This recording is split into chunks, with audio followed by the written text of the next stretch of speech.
Welcome back. In this video, I'm going to be sharing an article written by an Italian journalist for the morning paper Repubblica on the occasion of the 50th anniversary of Pier Paolo Pasolini assassination 50 years ago. The day after tomorrow will mark this anniversary. And I want to remember Pier Paolo Pasolini, sharing with you this article. We are all in danger, what Pasolini had understood. And these are the words he said in an interview just before his death 50 years ago. That's why they are still current. Pasolini's myth, work, life, and destiny is what he himself has created and imposed himself over the course of half a century.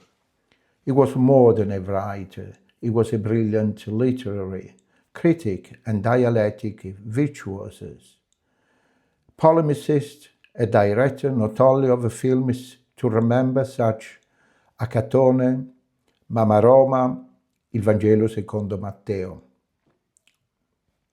but also director of himself as the first actor in public life. Despite the denigration, dislike, and even well-founded criticism that it has aroused, it has remained an impossible myth to erase. In fact, this is the characteristic of every myth: memorability, adaptability, and ambivalence that involve admiration and annoyance, proverbiality and boredom, contempt and consecration. With these last words, with this testamentary denunciation, and with the murder of which he was finally a victim, clearly, obsessively for reason, and almost wanted. The cultural story and the death of Pasolini make us think of those of two other central poets of the 20th century whose fate was full of meaning. Vladimir Mayakovsky, the poet of the Russian Revolution, committed suicide in 1930, and then Federico Garcia Lorca, cowardly slaughtered in 1936 by his Francoist or Francois fellow citizen of Granada at the beginning of the Spanish Civil War. Mayakovsky, Lorca, and Pasolini, three poets and artists of exceptional creative vitality and both social and political passion, killed the first by transformation of a communist revolution into a Stalinist dictatorship, the second by the fascist military revolt of Francisco Franco against the Republic of the United Left, while no less symbolically, Pasolini was murdered by what he himself had diagnosed and describes as an anthropological mutation and neo-bourgeois cultural homologation. Of all Italian society now uprooted by a century-old past, by a plurality and variety of its social classes, the suicide of Mayakovsky prophesies decades and decades of Russia totalitarianism. The assassination of Garcia Lorca announced half a century of atrocious Franco dictatorship. But what did Pasolini's dark death foresee and announce during a sexual encounter? What does it make us think about today? A brochure has recently been released for the publisher Aliberti that re-proposed the dialogue that Pasolini had with Furio Colombo, entitled "We Are All in Danger." the last interview with other intervention of those circumstances. Much has been said and repeated about this in the course of half a century. Was the boy of life who was with Pasolini that evening in November 1975 really the murder alone? Or was it instead an organized group of professional criminals behind whom there were perhaps political principles still to be identified? We don't know, and maybe we'll never know. However, the fact remains that with all these articles from 1973 onwards republished in cursorial writings, Lutheran letters, and descriptions of description, Pasolini had already put together his imminent death and his social and moral interpretation. In the shadow of that interpretation, the murder's hand could have been any dehumanized hand that represented an Italy transformed and inhabited by monstrous young people from which the universal average man was born. The neo-bourgeois of a new fascism, more social than political, future and already current. Pasolini's writer, director, and public presence has said everything, but the most interesting thing to stop and reflect on today is precisely that phrase announced in an interview a few hours before his death, and that by his will gave the title to the article written by Furio Colombo, "We are all in danger." It is therefore time to ask ourselves why this. What is the danger and what is the source of this?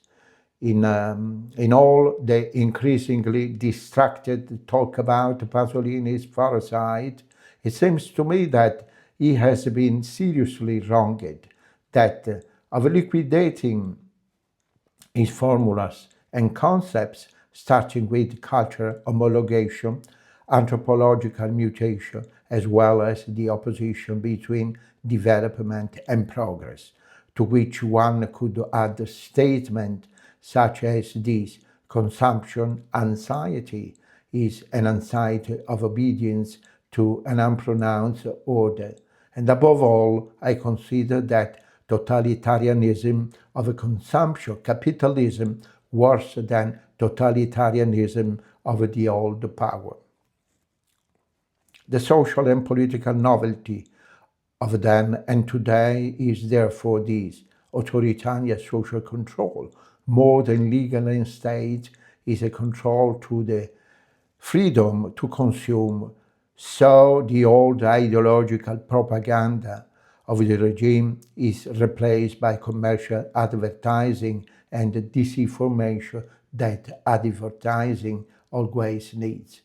There are moments when Pasolini seems relegated to the distant 70s, other moments in which instead his wild sociology is more current than ever. In fact, today we are more threatened by our false freedoms than we were in the mid-20th century.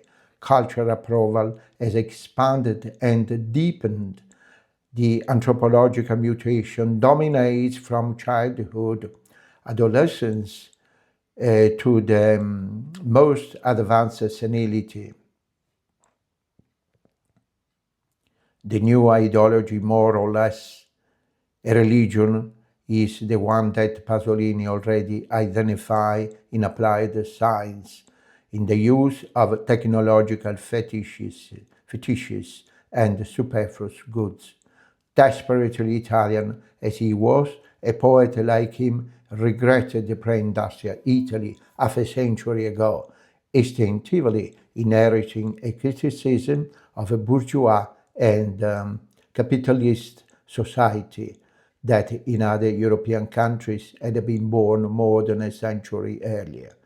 In his writing, Corsairs and Lutherans, Pasolini personalized, confirmed, and simplified authors such Ortega and Huxley, Anders and Marcuse, Chiaromonte and Elsa Morante.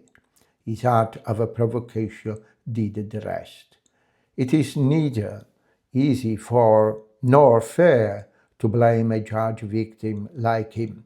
Romantic criticism of a techno-bureaucratic society still retains its reasons. There are pros and cons. Mass culture has developed as a hyper-productive cultural industry that leaves less and less room for elite culture. Computer science and robotics have changed human work and cognitive processes. The automatism of technically modified socialization have altered both communication and the arts. Pasolini ideas were immediately accepted, if not adopted, by a philosopher and sociologist like Jürgen Habermas, while another German intellectual, the writer Hans Magnus Enzensberger, first defined his description of modernized Italy as a masterful, and later changed his mind by writing that Pasolini had made poverty and underdevelopment a virtue and a kind of lost paradise, cruel and hard, but human. You can change your mind about Pasolini. It's not about being for or against in block and once and for all, but whenever the social world changes very quickly by obeying superior and uncontrollable powers, it will always be good to remember that everything that changes and renews itself can both improve and worsen. It seems to me that with the beginning of the 2000s, the worst has overwhelmed the best. This is what leads us to reflect again on the Pasolini of half a century ago. And this is the article I want to share with you, remembering this great writer, Pier Paolo Pasolini. Thank you so much for listening.